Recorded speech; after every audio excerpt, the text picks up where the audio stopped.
के गौशाले में पैदा हुआ है यीशु हमारा। आओ चले हम सिजदा करने, उस बालक ने हमको पुकारा, उस बालक ने हमको पुकारा। बैतलहम के गौशाले में पैदा हुआ है यीशु हमारा। आओ चले हम सिजदा करने, उस बालक ने हमको पुकारा, उस बालक ने हमको पुकारा। बैतलहम के गौशाले में पैदा हुआ है यीशु हमारा।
स्वागत है भाई बहनों आपका इस विशेष कार्यक्रम में जिसका नाम है बिब्लिकल विमेन अर्थात मसीही महिलाएं।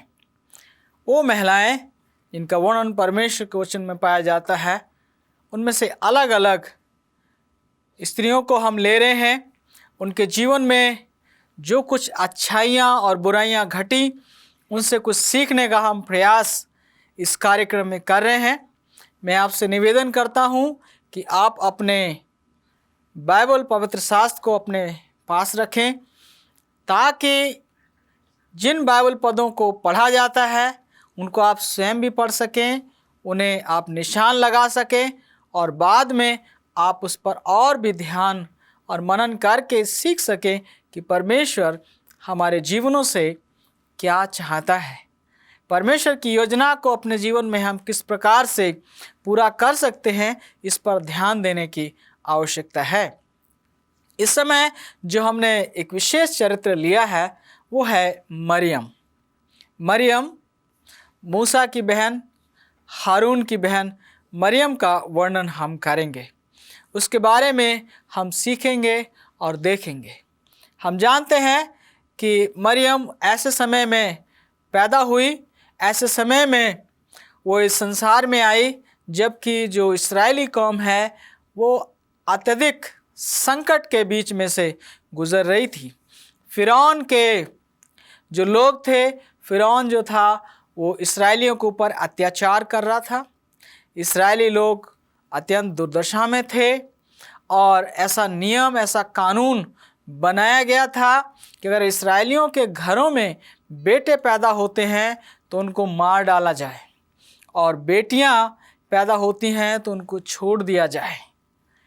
ऐसे समय में मरियम जो है पैदा होती है। जब वो पैदा होती है तो उसे मारा नहीं जाता है, लेकिन एक समय आता है उसके घर में एक बेटे का अर्थात एक भाई का जन्म होता है और उसका नाम जो है वो नाम भी नहीं रखते हैं।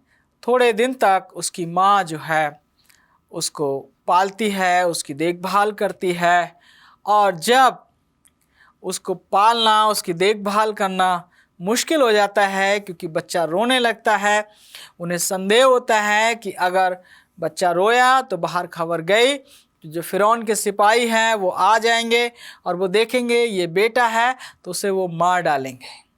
ऐसे में उस बच्चे की माँ और बहन सब लोग चिंतित होते हैं और वो प्रार्थना भी करते हैं, परमेश्वर की अगुवाई के लिए उसकी दुहाई देते हैं। और यहाँ पर हम मरियम के जो भूमिका है, जो उसका रोल है, उसे हम देख सकते हैं। माँ और बहन मिलकर उस बेटे के लिए एक टोकरी का निर्माण करते हैं, उसमें राल लगाते हैं, चिकनी मिट्टी लगाते हैं, अच्छी तरह से उसको ढकते हैं और उस टोकरी में उस बच्चे को रख कर वो नील नदी में ले जाकर छोड़ देते हैं। निर्गमन और उसका 2 अध्याय 4 पद हम पढ़ना चाहते हैं। लिखा है, तब बालक की बहन दूर खड़ी देख रही कि देखे उसका क्या हाल होगा। यहाँ पर जो माँ है वो शायद बेटे को नील नदी में छोड़कर, उस टोकरी में रख कर छोड़कर वो चली जाती है या कहीं छुप जाती है, रोने लगती है। लेकिन जो मरियम है वो दूर खड़ी हुई देख रही है, मन ही मन प्रार्थना कर रही है कि इस बच्चे का क्या होगा, इसका क्या होगा, ये बचेगा, ये मर जाएगा, कोई जंगली जानवर खा लेगा या क्या होगा। बस वो यही सोच रही है, प्रार्थना कर रही है। और ऐसे में वो परमेश्वर जो है उसकी दुआ को सुनता है कि जो फ़िरौन की बेटी है राजकुमारी, वो अपनी सहेलियों के साथ नील नदी पर नहाने के लिए आती है और उसे वो टोकरी नज़र आ जाती है। टोकरी को मंगाती है वो अपनी सहेलियों से, दासियों से, और टोकरी को जैसे ही खोलती है तो बच्चा जो है वो रोने लगता है। परमेश्वर उसके दिल में दया को पैदा कर देता है और कहती है, निश्चय ये जो है किसी इब्रानी स्त्री का बच्चा है।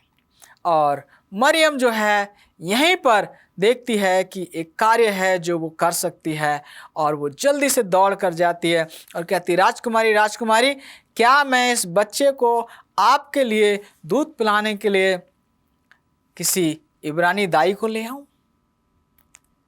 शायद ये बात जो है अटपटी हो सकती है, लेकिन बिल्कुल उचित समय पर कही गई और परमेश्वर ने राजकुमारी के दिल में उस बच्चे के लिए दया पैदा की और उसने कहा, ठीक है, ले आओ।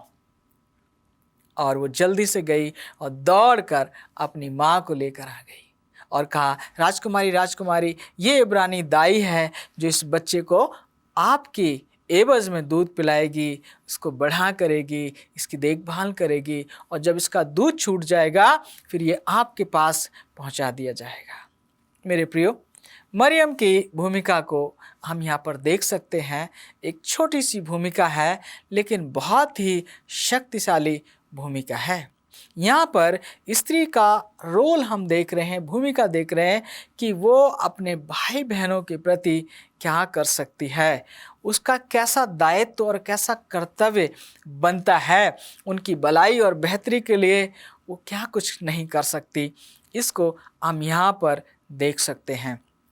मरियम ने एक बहन होने के फ़र्ज़ को बहुत अच्छी तरह से अदा किया और उसने एक बेटी होने के फ़र्ज़ को भी अदा किया और उसके उस कार्य के कारण मूसा जो है उसका जीवन बच गया और बाद में यही मूसा परमेश्वर का बहुत बड़ा भक्त, एक विश्वास योग्य दास बना, जिससे परमेश्वर आमने सामने बातें किया करता था और जिसके द्वारा परमेश्वर अपने लोगों को मिस्र की गुलामी से निकाल कर लेकर आया।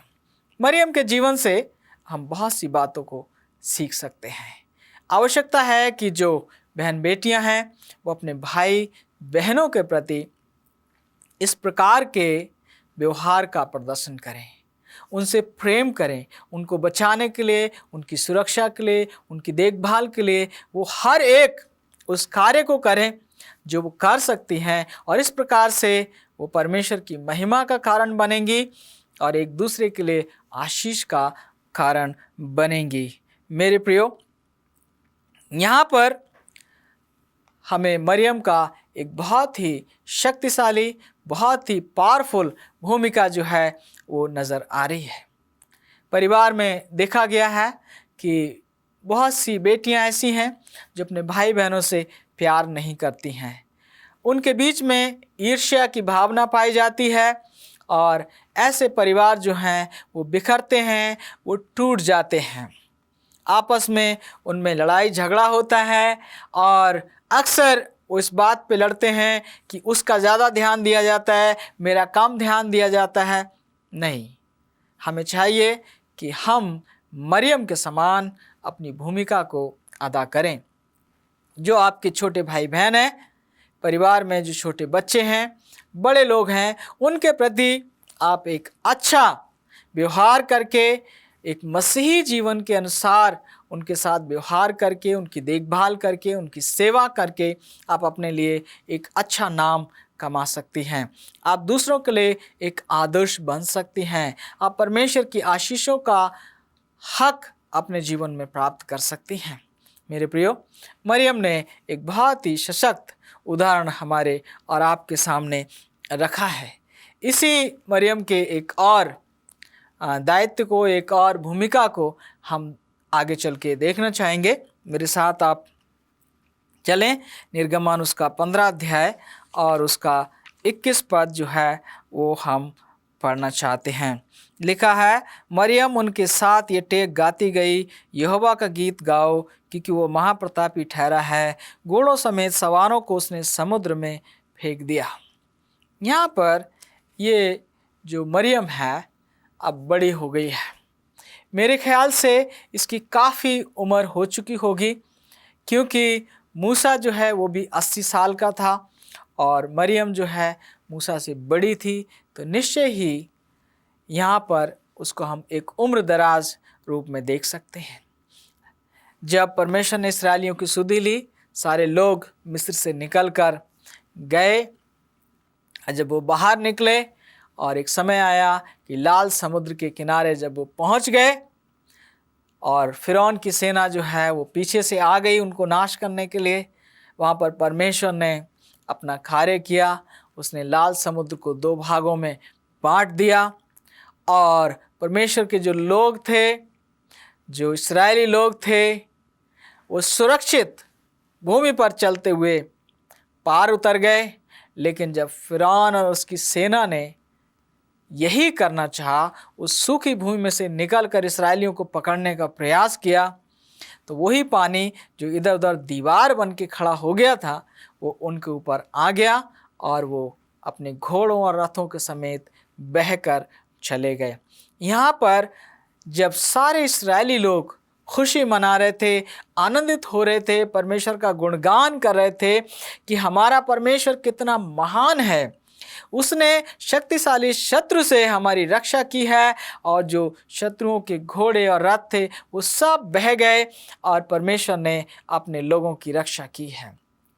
यहाँ पर जो सारे जो लोग हैं उनके बीच में हम मरियम को देखते हैं कि वो परमेश्वर की आराधना करने के लिए सबकी अगुवाई कर रही है। वो खुशी से नाच रहे हैं, परमेश्वर का धन्यवाद कर रहे हैं। और यहाँ पर मरियम की एक और भूमिका हमारे सामने है, परमेश्वर का गुणगान करना, परमेश्वर की बड़ाई और महिमा करना, उसका धन्यवाद करना, उसकी जय जयकार करना और उसको आदर और मान और सम्मान देना। मेरे प्रियो, मरियम ने इस काम को भी बहुत ही अच्छी प्रकार से किया और वो लोगों के लिए एक अच्छा नमूना बनी। परमेश्वर ने उसको इस्तेमाल किया, उससे बातचीत भी की, लेकिन उसके जीवन में हमेशा ये जो समय है वो एक सा नहीं रहा, बल्कि कुछ बदलाव भी आया। मेरे साथ आप गिनती की पुस्तक 12 अध्याय में चलें और 2 पद को हम पढ़ेंगे। यहाँ पर हम मरियम को एक ऐसे रूप में देखते हैं जो शिकायत करती है, कुड़कुड़ाती है। 2 पद पढ़ेंगे। उन्होंने कहा, क्या यहोवा ने केवल मूसा ही के साथ बातें की हैं? क्या उसने हमसे भी बातें नहीं की? उनकी ये बात यहोवा ने सुनी। मेरे प्रियो, मूसा जो था उसने एक कूशी स्त्री के साथ विवाह किया था, क्योंकि जब वो जंगल में भेड़ें चरा रहा था तो वहाँ उसका विवाह हुआ था और परमेश्वर ने उसको आशीष दी, उससे आमने सामने बातचीत करता था। एक समय आया कि हारून और मरियम ये दोनों जो हैं मूसा के विरुद्ध में कुड़कुड़ाने लगे। ये कहने लगे, मूसा का आदर अधिक क्यों होता है? क्या परमेश्वर केवल मूसा से ही बातें करता है? क्या उसने हमसे बातें नहीं की? हमें भी वही आदर, हमें भी वही सम्मान मिलना चाहिए। ये जो भूमिका है, ये जो कार्य है, इसकी तारीफ नहीं की जा सकती। ये वो बात की, मरियम ने वो कार्य किया जो उचित नहीं था। परमेश्वर के दास के ऊपर उंगली उठाना, उस अधिकार को, उस आदर को प्राप्त करने का प्रयास करना जो परमेश्वर ने उसे नहीं दिया था। और उसका भाई हारून भी उसमें शामिल हो गया। इसका प्रतिफल अच्छा नहीं रहा। इसका परिणाम जो है वो बहुत ही भयानक रहा। परमेश्वर ने जब इनके कुड़कुड़ाने को, इनकी शिकायत करने को सुना तो परमेश्वर जो है, परमेश्वर की उपस्थिति जो है वो पवित्र स्थान मिलाप वाले तंबू के सामने आ गई और उसने पुकारा कि मूसा, मरियम और हारून तीनों बाहर आ जाओ, मेरे पास आओ, मुझे तुमसे बातचीत करनी है।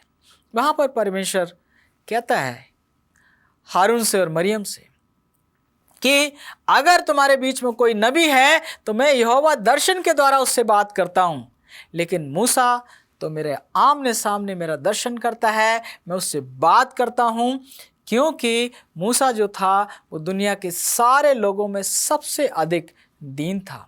उसने ये बात को सुना तो उसने परमेश्वर के सामने उसको बढ़ा दिया और परमेश्वर उसके बचाव में खड़ा हो गया और उसने कहा कि तुम मेरे दास के विरोध में बोलते हुए डरे क्यों नहीं? तुम्हारी हिम्मत कैसे हो गई कि तुम परमेश्वर के दास की निंदा करो, उसकी बुराई करो, वो अधिकार पाने का तुम प्रयास करो जो तुम्हें दिया नहीं गया है।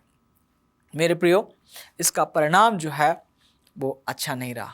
परमेश्वर ने तुरंत ही रिएक्शन किया, तुरंत ही उसने कार्य किया, उसने अपने क्रोध को प्रकट किया और ये हुआ कि जो मरियम थी वो सिर से लेकर पांव तक कोढ़िन हो गई।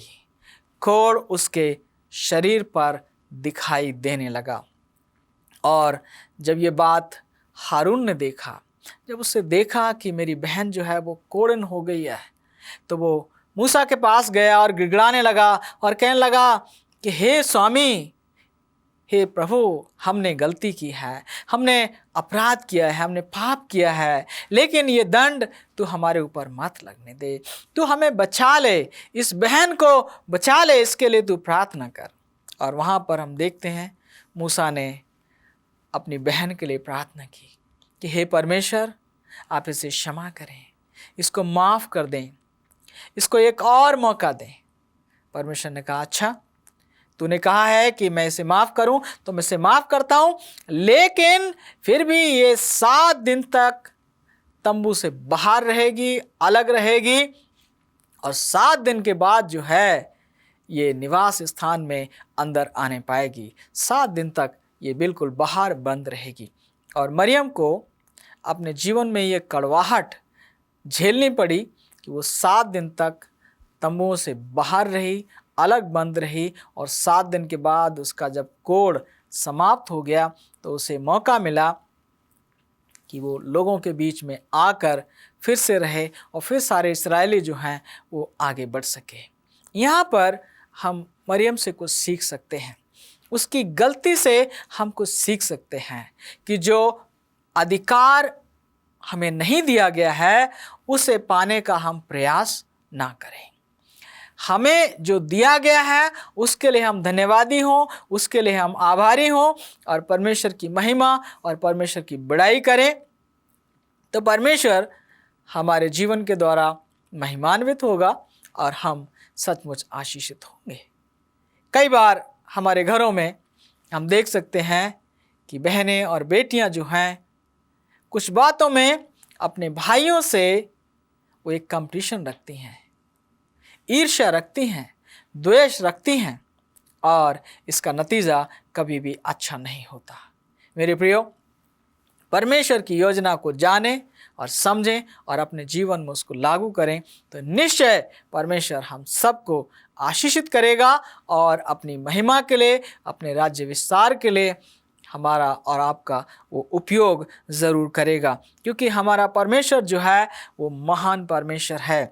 उसकी दया जो है वो बहुत ही विस्तृत है और बड़ी है। परमेश्वर हमारे द्वारा महिमान्वित होना चाहता है। परमेश्वर हमारे द्वारा लोगों को आशीषित किया चाहता है। लेकिन यहाँ पर हम देख लें कि जब हमारे जीवन में ईर्ष्या आ जाती है तो ये बात परमेश्वर को पसंद नहीं होती। कई बार देखा गया है कि महिलाएं जो हैं वो परमेश्वर के दासों का अपमान करती हैं, उनके विरोध में बहुत ही गलत बातों को बोलती हैं, इससे प्रभु को महिमा नहीं मिलती। मेरे प्रियो, ऐसे घरानों में प्रभु की आशीष और प्रभु का अनुग्रह नहीं होता है। समाज में महिलाओं से परमेश्वर ये चाहता है कि वो अपने कर्तव्य का निर्वहन करें, अपनी जिम्मेवारियों को पूरा करें, लेकिन किसी भी घर में ईर्ष्या और द्वेष को मौका नहीं दिया जाना चाहिए। ईर्ष्या और द्वेष को बढ़ावा नहीं दिया जाना चाहिए, बल्कि घर में एक सौहार्द और प्रेम का वातावरण पैदा किया जाना चाहिए। बच्चों में ऊंच नीच, छोटे और बड़े की भावना नहीं होना चाहिए, बल्कि जो कुछ परमेश्वर ने उनको दिया है उसमें वो आनंदित रहें, उसको और आगे बढ़ाएं, परमेश्वर की महिमा के लिए, परमेश्वर के राज्य के लिए उसको इस्तेमाल करें, तो सचमुच प्रभु की बड़ाई होगी और हम एक अच्छे मसीही कहलाएंगे। हम लोगों के लिए एक अच्छा नमूना, एक अच्छा आदर्श बन सकते हैं यदि हम लोगों की गलतियों से सीखें जो परमेश्वर के वचन में पाई जाती हैं। मेरे प्रियो, मरियम ने अच्छे कार्य किए, उसकी तारीफ की गई, लेकिन मरियम ने जब गलत काम किया उसके लिए उसको दंड भी मिला। परमेश्वर हमारे साथ इसी प्रकार से व्यवहार करता है। जब हम भले कार्य करते हैं परमेश्वर हमें आशीषित करता है और हमें आदर और मान देता है, लेकिन जब हम गलत काम करते हैं तो वो हमारी ताड़ना करता है और कई बार हमें दंडित करता है ताकि हम पश्चाताप करें और परमेश्वर की योजना जो है वो हमारे जीवन में पूरी हो सके। और मेरे साथ आप एक और पद निकालें। हम मीका की पुस्तक 6 अध्याय में जाएंगे और उसका 4 पद जो है वो हम पढ़ना चाहते हैं।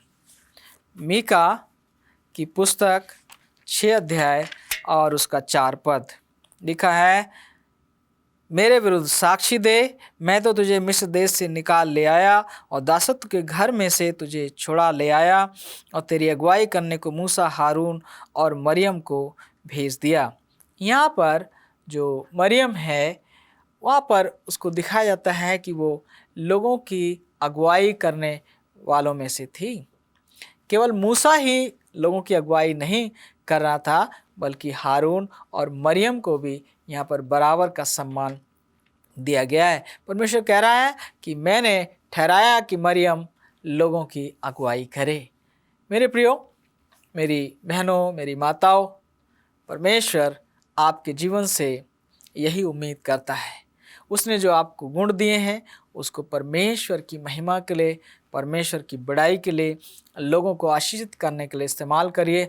निश्चय परमेश्वर आपके द्वारा बहुत से लोगों को स्वर्गीय राज्य के लिए तैयार करेगा।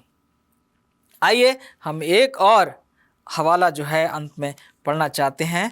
गिनती की पुस्तक उसका 20 अध्याय और उसका एक पद हम यहाँ पर पढ़ना चाहते हैं, जहाँ पर मरियम के अंत का वर्णन है। पहले महीने में सारी इस्राएली मंडली के लोग सीने नामक जंगल में आ गए और कादेश में रहने लगे, और वहाँ मरियम मर गई और वहीं उसको मिट्टी दी गई। जी हाँ, हर इंसान की शुरुआत होती है और फिर उसका अंत भी हो जाता है। जब ये लोग वहाँ से निकल आए, कादेश में रहने लगे, और वहाँ पर समय आया कि मरियम मर गई और उसको मिट्टी दी गई, अर्थात उसका जो जीवन है वो समाप्त हो गया। मेरे प्रियो, जब आप इस दुनिया को छोड़कर जाएंगे तो आप क्या चाहते हैं कि आप किस रूप में याद किए जाएं? अगर आप चाहते हैं कि आपका नाम आदर के साथ, सम्मान के साथ लिया जाए, तो ये ज़रूरी है कि आप अपने जीवन के प्रत्येक कार्य को गंभीरता के साथ देखें और अपने जीवन में दाग ना लगने दें, कोई ऐसी बात ना होने दें जिसके कारण जो है आपकी निंदा हो या आपका जो नाम है वो बुरा माना जाए। परमेश्वर करे कि इस वचन के द्वारा आप सबको बड़ी आशीष मिले, आपके घर में एक बेदारी, एक बदलाव आए, एक नया प्रेम का वातावरण पैदा हो, और सब लोग आपस में मिलजुल कर रहें, और जो मसीही महिलाएं हैं वो अपने जीवन के द्वारा प्रभु की बड़ाई करें। आइए हम मिलकर प्रार्थना करें ताकि इस वचन के द्वारा प्रभु हम सबको आशीषित करे। स्वर्गीय पिता, धन्यवाद दिया चाहते हैं कि आपने एक बार और हमसे बातचीत की मरियम के द्वारा, और हमने देखा और सीखा, उसके जीवन के अनेक पहलुओं को हमने देखा। प्रभु मैं प्रार्थना करता हूँ अपनी बेटियों को, अपने बेटों को आशीषित करें कि मरियम के सद्गुणों को लेकर अपने जीवन को आगे बढ़ाएं और आपके लिए महिमा का कारण बने। इनके घरों में, इनके काम में, इनकी रोजी रोटी में, बच्चों में आपकी आशीष हो, और पिता इन सब को आपके राज्य प्रभु यीशु मसीह के आगमन के लिए तैयार करें। सब भलाइयों के लिए धन्यवाद देते हुए प्रार्थना प्रभु यीशु के नाम से मांगते हैं, आमीन।